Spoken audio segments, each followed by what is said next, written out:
Sebuah krisis yang sunyi sedang menyebar di seluruh Amerika Serikat. Bukan pandemi biologis, melainkan peluruhan diam-diam kota-kota dari New York hingga Los Angeles. Tidak ada sirene, tidak ada zona karantina. Hanya mimpi-mimpi yang dulu menyala terang kini memudar, perlahan runtuh di kota yang perlahan kehilangan jiwanya. Los Angeles, kota gemerlap dan bayangan.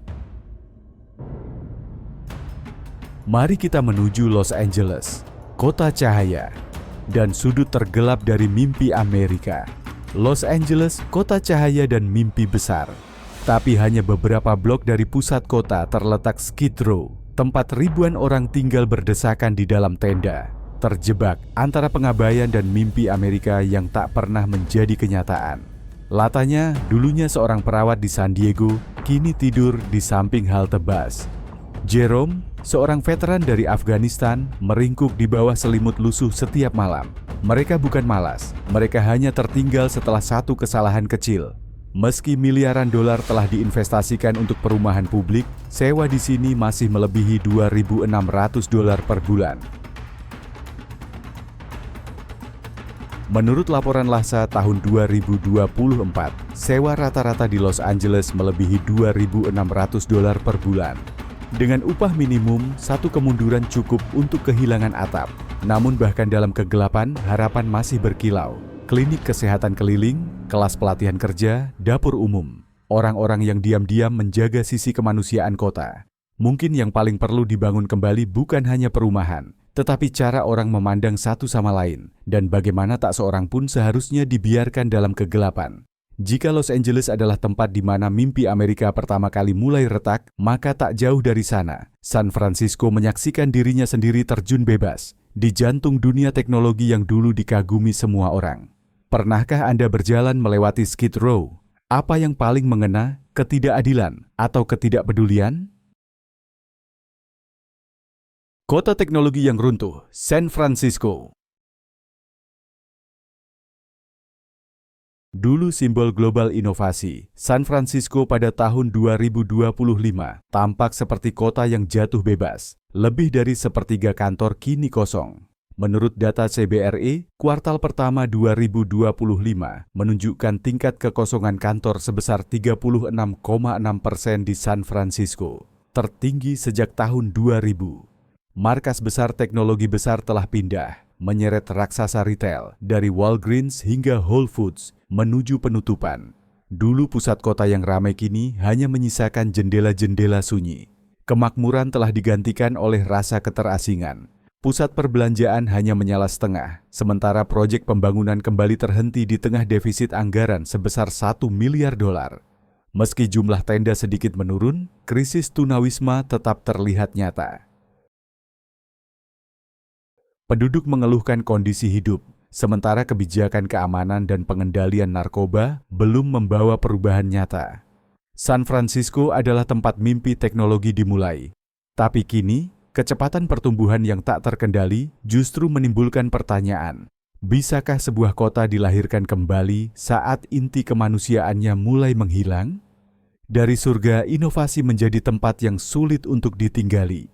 Menurut Anda, apa yang menyebabkan San Francisco jatuh sejauh ini? Bagikan pendapat Anda di kolom komentar. Philadelphia, dari kebanggaan ke luka. Philadelphia, tempat kelahiran demokrasi Amerika, kini berjuang antara kenangan kejayaan dan kenyataan yang hancur. Philadelphia, rumah bagi deklarasi kemerdekaan, dulu simbol kebebasan Amerika. Tapi pada tahun 2025, kota ini terbebani oleh krisis sosial. 1 dari 5 orang hidup di bawah garis kemiskinan. Menurut Biro Sensus AS, pada 2024, tingkat kemiskinan Philadelphia mencapai 22,6%, hampir 2 kali lipat rata-rata nasional. Lingkungan seperti Kensington kini menjadi pusat krisis opioid. Pecandu terbaring di trotoar di antara tenda dan jarum berserakan. Sharon Martinez, mantan guru, kini bertahan hidup dengan obat-obatan di sebuah camp di sepanjang Lehigh Avenue, korban depresi dan fentanyl setelah pandemi. Pemerintah telah membuka pusat pemulihan dan pengadilan kesehatan komunitas, tetapi tanpa investasi pada layanan kesehatan mental, pendidikan, dan kesempatan kerja, upaya ini hanyalah tambalan pada mantel yang robek. Philadelphia masih memiliki pesona sejarahnya, tapi yang dibutuhkan sekarang adalah masa depan yang mencakup semua orang, di mana tak ada yang tertinggal dalam retakan mimpi kebebasan. Dari kota yang penuh gema sejarah, kita kini menuju Midwest, tempat Saint Louis. Louis, yang dulu pusat perdagangan vital, kini tampak beku dalam waktu modern. Saint Louis, kota yang terkekang oleh kekerasan. Dulu, jalur perdagangan ramai di sungai Mississippi. Saint Louis kini tampak suram dengan blok-blok kosong dan pusat kota yang menurun drastis. Hampir setengah area pusat kota telah hancur, menyisakan bingkai jendela kosong dan dinding retak. Cerminan kejayaan yang telah lama hilang, namun tidak semua tanda bersifat negatif. Pada kuartal pertama 2025, kota ini mencatat penurunan pembunuhan sebesar 45%, tingkat terendah dalam hampir 2 dekade. Menurut FBI, angka pembunuhan kuartal pertama 2025 di Saint Louis turun 45% dibandingkan periode yang sama tahun lalu. Ini tanda menjanjikan, tapi belum cukup untuk menghapus luka-luka ketidakstabilan. Meski begitu, banyak penduduk memilih untuk tetap tinggal dan membangun kembali. Seniman Jason Owens, misalnya, telah mengubah lebih dari 20 bangunan tua menjadi ruang seni komunitas. Tempat-tempat yang dulu rusak kini bergema dengan musik, warna, dan tawa anak-anak. Beberapa investor kecil juga kembali dengan proyek perumahan terjangkau. Meski Street Louis menghadapi jalan panjang menuju pemulihan, dengan waktu, sumber daya, dan keyakinan, kota ini mungkin bisa bangkit kembali dari akarnya yang paling sederhana. Meninggalkan jantung negeri, kita kini tiba di pantai timur, tempat Baltimore, yang dulu kota pelabuhan gemilang, perlahan memudar di bawah beban infrastruktur yang gagal dan populasi yang menyusut. Baltimore, kota dalam peluruhan dan kebingungan. Dulu salah satu pelabuhan tersibuk di timur, Baltimore kini berjuang bertahan di tengah infrastruktur yang runtuh, depopulasi cepat, dan semakin banyak lingkungan yang ditinggalkan. Runtuhnya jembatan Francis Scott Key pada tahun 2024 menjadi panggilan untuk bangun. Hampir seperempat jembatan di kota ini membutuhkan perbaikan mendesak. Menurut Departemen Transportasi ASO, pada tahun 2024, 23% jembatan di Baltimore dinilai membutuhkan perbaikan kritis. Hampir 10% penduduk telah pergi dalam 1 dekade. Di Sandtown, Winchester, lebih dari 40% rumah kosong. Terence Blake, mantan pekerja dermaga, tinggal sendirian di rumah yang membusuk. Orang-orang tidak ingin pergi, hanya saja tidak ada lagi yang bisa dipertahankan, katanya. Meski begitu, kota ini belum sepenuhnya mati. Beberapa penduduk tetap tinggal, mengubah lahan kosong menjadi kebun dan tembok mengelupas menjadi mural. Mereka membangun kembali bukan dengan uang, tapi dengan keyakinan. Baltimore belum mati, tapi semangat hidupnya memudar. Dan pertanyaannya sekarang adalah, masih adakah yang cukup percaya untuk memulai kembali dari puing-puing? Jika Baltimore runtuh karena fondasi yang retak, maka Chicago, kota baja, kini terseret oleh luka sosial yang sudah berlangsung selama puluhan tahun. Chicago, kota yang diselimuti bayangan kekerasan. Chicago, dulu pusat industri yang ramai, simbol kekuatan dan kerja keras, kini bergulat di bawah beban kekerasan yang tak kunjung reda selama bertahun-tahun. Meski masih menyimpan kenangan era kejayaannya, kota ini di tahun 2025 tampak seperti mesin raksasa yang berjalan lambat, membawa kebanggaan masa lalu dan luka yang belum sembuh. Pada tahun 2024, Chicago mencatat lebih dari 28.000 insiden kekerasan, dengan lebih dari 600 korban jiwa. Menurut Departemen Kepolisian Chicago, 2024. Angka ini menunjukkan peningkatan hampir 30% dibandingkan sebelum pandemi. Beberapa lingkungan, dari Englewood dan Austin hingga Garfield Park, telah menjadi titik panas. Tempat suara tembakan terdengar hampir setiap hari, dan siswa pulang lebih awal demi menghindari bahaya. Chicago, dulu ikon industri Amerika, kini memikul beban kekerasan jangka panjang. Namun lebih dari 22.000 orang, sebagian besar pekerja muda dan imigran, telah kembali dengan harapan membangun kembali. Program seperti Cure Violence dan Invest Southwest bekerja untuk menekan kekerasan dan berinvestasi pada komunitas. Seperti kata Malika Johnson, Chicago tidak butuh diselamatkan, ia butuh keyakinan. Kota ini masih hidup, lambat, tapi tak pernah berhenti. Lebih jauh ke barat laut, Portland, dulunya kebanggaan ramah lingkungan Amerika, kini kehilangan jati dirinya di bawah tenda-tenda di bawah jembatan dan mimpi hijau yang memudar. Portland, kota ramah lingkungan yang kini tinggal kenangan. Dulu menjadi model kota hijau, bersih, dan layak huni, Portland pada tahun 2025 runtuh di bawah idealisme yang dulu membuatnya dikagumi. Lebih dari 14.000 tunawisma, 2 kali lipat dibandingkan 1 dekade lalu. Data dari Oregon Housing Alliance, 2024. Berdesakan di taman, di bawah jembatan, di tempat parkir. Tempat-tempat yang dulu disebut ruang bersama kini dipenuhi tenda. Nathan Dorsey, 37 tahun, dulunya seorang koki. Kini ia tidur di bawah jembatan Morrison, di samping kereta dorong yang memuat semua barang miliknya. Cuman berharap bisa tidur nyenyak 1 malam, katanya. Penyebabnya bukan hanya pengangguran, tetapi biaya hidup yang melonjak.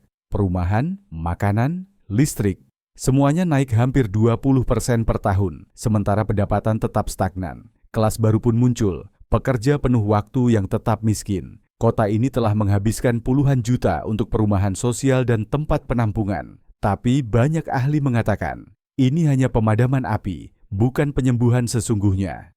Di balik lapisan cat hijau dan sepeda ramah lingkungan, Portland kehilangan keseimbangan antara idealisme dan kebutuhan nyata. Dan yang paling dibutuhkan saat ini, bukan lebih banyak ruang hijau, tapi visi yang lebih luas, yang memastikan tak seorang pun harus tidur di bawah jembatan. Masih di wilayah Pasifik Barat Laut, Seattle, ibu kota teknologi, kini bukan lagi kota masa depan, melainkan tempat yang membayar mahal akibat pertumbuhan tanpa fondasi yang cukup.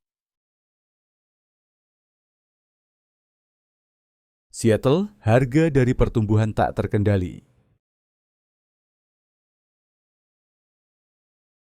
Seattle, jantung teknologi Amerika, sedang menyaksikan retaknya hubungan antara pertumbuhan pesat dan kohesi komunitas. Seattle, tempat lahirnya Amazon, Microsoft, Starbucks, dulu dijuluki kota masa depan.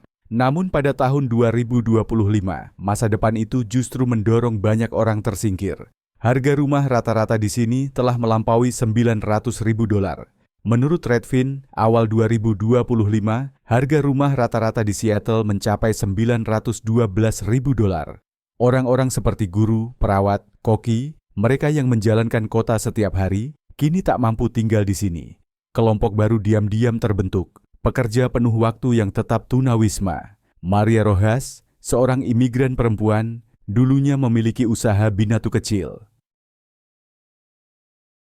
Kini, dia membersihkan rumah dan tinggal di apartemen sempit 30 meter persegi bersama 2 anaknya. Seattle tumbuh terlalu cepat, tapi bukan bersama kami. Katanya menggambarkan perasaan ditinggalkan di tempat yang ia bantu bangun. Para pemimpin kota telah mengambil langkah baru, seperti meningkatkan kepadatan perumahan di daerah pinggiran. Tapi jika kecepatan tetap jadi prioritas utama sementara ikatan komunitas dikesampingkan, Seattle mungkin terus tumbuh. Tapi kehilangan orang-orang yang membentuk jati dirinya. Dan lebih jauh ke selatan, di gurun yang membara, Phoenix terjebak dalam paradoks. Tumbuh dengan cepat, namun semakin sulit untuk dihuni, karena iklim ekstrem menjadi batas antara bertahan dan runtuh. Phoenix, kota gurun dalam krisis iklim. Di jantung gurun yang membara, Phoenix dulunya dipandang sebagai model pertumbuhan. Tetapi hari ini, iklim ekstrem mendorong kota ini ke batasnya. Dipuji karena perkembangan pesatnya, Phoenix mengalami ledakan populasi dan lingkungan baru yang bangkit dari pasir.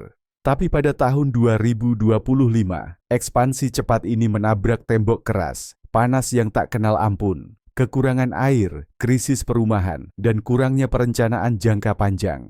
Musim panas 2024 menandai titik brutal. 113 hari dengan suhu di atas 100 derajat Fahrenheit dengan lebih dari 30 hari melampaui 115 derajat Fahrenheit. Menurut NOAA, 2024 adalah musim panas terpanas dalam sejarah Phoenix. Jalanan meleleh, dan bagi para tunawisma, rasanya seperti terjebak dalam oven tanpa pintu keluar. Harga rumah hampir 2 kali lipat hanya dalam 10 tahun. Brandon Ruiz, mantan pekerja konstruksi, kini tinggal di truk pickup lamanya. Hampir setiap sore, ia parkir di bawah rindangnya taman kota untuk menghindari matahari. "Saya bukan malas," katanya. "Saya hanya tertinggal." Kota ini membangun pusat pendingin dan memasang stasiun kabut. Tetapi jika perencanaan kota tidak menyesuaikan diri dengan batas lingkungan dan manusia, langkah-langkah ini hanyalah solusi sementara. Tinggal di gurun tidak pernah mudah. Dan saat perubahan iklim semakin cepat, Phoenix tidak hanya butuh bantuan, ia butuh perhitungan ulang. Sekarang kita kembali ke panggung paling ikonik dari mimpi Amerika, New York. Kota yang tak pernah tidur, tempat terlalu banyak orang kini terjaga tanpa tempat untuk beristirahat. Kota dua dunia, New York. New York, wajah dari mimpi Amerika dan kota yang tak pernah tidur, kini mencerminkan jurang yang makin dalam tiap tahunnya. Pada 2025, mimpi tidak diukur dari usaha atau keterampilan, tapi dari di mana Anda mampu tinggal. Di balik cahaya, ada dua realitas yang membuat kisah saat mimpi Amerika hancur. 12 kota menghadapi kegelapan makin nyata. Di kota yang tak pernah tidur ini, lebih dari 60.000 orang tidur di jalanan setiap malam. Menurut laporan 2025 oleh Coalition for the Homeless, populasi tunawisma NYC melebihi 61.000.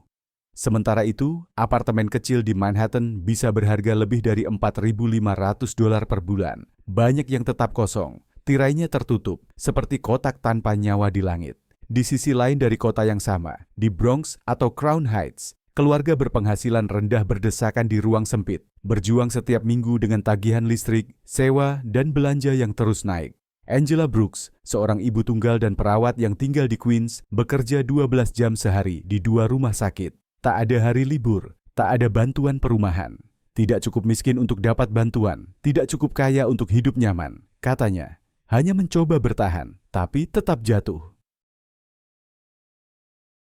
Pasca pandemi, banyak kantor di Midtown dan distrik keuangan tetap kosong. Sementara perumahan tetap langka dan mahal, mendorong keluar para pekerja yang menjaga kota tetap berjalan. Ketimpangan menyebar bukan hanya dalam kekayaan, tapi juga dalam akses terhadap layanan, kesempatan, bahkan ruang. Namun New York belum kehilangan jiwanya. Kekuatan kota ini terletak pada ketahanan tenang dari lingkungan-lingkungannya. Dari toko buku sudut jalan di Brooklyn hingga keluarga imigran di Queens, kota ini tidak mudah, tetapi masih menyimpan keajaiban selama orang-orang tetap percaya. Saat New York terhimpit di antara dua kenyataan, Detroit, dulu jantung industri Amerika, memilih kelahiran kembali lewat tangan mereka yang menolak pergi. Detroit hancur tapi bangkit kembali. Dulu detak jantung industri Amerika Serikat, Detroit runtuh. Tapi dari kejatuhan itu, sebuah kebangkitan sunyi dimulai. Detroit dulunya tempat di mana mobil-mobil Amerika diciptakan, baja, keringat, dan jalur perakitan membentuk ekonominya. Namun pada 2013, kota ini mencatat sejarah sebagai kota besar Alsace pertama yang menyatakan bangkrut. Menurut Bloomberg, Detroit mengajukan kebangkrutan pada 2013 dengan utang melebihi $18 miliar. Sebuah kejatuhan yang menghancurkan keuangan dan semangatnya. Hampir 60% penduduk pergi hanya dalam beberapa dekade. Puluhan ribu rumah ditinggalkan, tanaman merambat masuk jendela, trotoar retak seakan waktu berhenti. Seluruh lingkungan menjadi sunyi mencekam, bukan karena damai, tapi karena kosong. Namun dari kehancuran ini, muncul kebangkitan akar rumput. Di Midtown, Corktown, dan Eastern Market, pabrik-pabrik tua berubah menjadi studio seni, pusat komunitas, dan ruang kreatif. Penduduk lokal, organisasi nirlaba, dan seniman memulihkan sudut kota. Bukan dengan cek besar, tapi dengan ketekunan dan keyakinan. Andre Williams, mantan pekerja GM, kini mengelola toko kayu daur ulang di Highland Park. Saya melihat tempat ini runtuh, katanya. Sekarang saya membangunnya kembali, satu papan demi papan. Tidak mudah.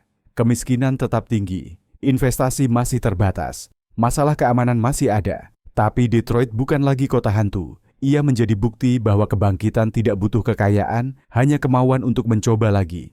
Detroit tidak bangkit karena keberuntungan. Ia tetap hidup karena ada yang memilih bertahan dan membangun kembali dari yang tersisa. Dan akhirnya, kita tiba di Atlanta, pusat bisnis yang berkembang pesat di selatan. Tempat satu pertanyaan penting menggantung. Seberapa cepat Anda bisa tumbuh sebelum meninggalkan orang-orang Anda? Apakah Anda percaya sebuah kota bisa dibangun kembali tanpa kekayaan, hanya dengan tangan dan harapan? Atlanta, kota yang terbelah dua. Atlanta, pusat kekuatan komersial selatan, tumbuh dengan kecepatan tinggi. Tapi apakah kota ini meninggalkan orang-orang yang dulu membangunnya? Atlanta, pusat ekonomi terbesar di selatan, berkembang dengan sangat cepat. Gedung pencakar langit menjulang di Midtown, pasar mewah Buckhead memanas, dan gelombang perusahaan teknologi dari California terus berdatangan. Kota ini dipuji sebagai modern, semarak, dan penuh peluang. Tapi di balik cakrawala dan peta investor, ada Atlanta lain yang berjuang, diam, dan nyaris tak terlihat. Hampir 20% penduduk Atlanta hidup di bawah garis kemiskinan. Di lingkungan kulit hitam bersejarah seperti Mechanicsville, Pittsburgh, dan South Atlanta, angka itu bahkan lebih tinggi karena warga terdorong keluar ketika sewa melonjak lebih dari 60% hanya dalam 5 tahun. Menurut Atlanta Journal-Constitution, sewa di Atlanta melonjak 63% antara 2019 sampai 2024. Tonya Mills, seorang guru SMA berusia 48 tahun, dulu tinggal dekat pusat kota. Setelah beberapa kali kenaikan sewa, dia harus pindah ke pinggiran luar Douglasville. Kini dia menghabiskan hampir 4 jam setiap hari naik bus. Saya tinggal di Atlanta, katanya. Tapi saya merasa tidak lagi menjadi bagian darinya. Atlanta kini menghadapi perpecahan yang jelas. Kelas pekerja terdorong keluar, sementara pusat kota berkembang pesat. Meski begitu, program seperti Invest Atlanta dan upaya universitas lokal berusaha menjaga harapan tetap hidup. Namun satu pertanyaan tetap ada. Akankah Atlanta bangkit bersama, atau hanya sebagian? Saat mimpi Amerika hancur. 12 kota menghadapi kegelapan. Ini lebih dari sekadar judul. Ini adalah kenyataan sunyi yang sedang terungkap di seluruh Amerika Serikat. Di tengah reruntuhan masih ada orang-orang yang berjuang menjaga nyala api tetap hidup. Kota bisa dibangun kembali, tapi semuanya dimulai dengan membangun kembali kepercayaan pada manusia. Apa yang baru saja Anda lihat hanyalah separuh cerita. Ada kota-kota yang dulu runtuh, tapi kini mengejutkan kita dengan ketangguhannya. Detroit adalah salah satu contoh paling kuat. Ingin jelajahi lebih banyak? Catatan. Video ini dibuat untuk tujuan informasi saja, tidak untuk kepentingan komersial. Beberapa kutipan dan data digunakan untuk berbagi pengetahuan publik. Jangan lupa subscribe untuk mengikuti lebih banyak perjalanan kami menjelajahi kehidupan kota, masyarakat, dan kisah orang-orang yang mengalaminya.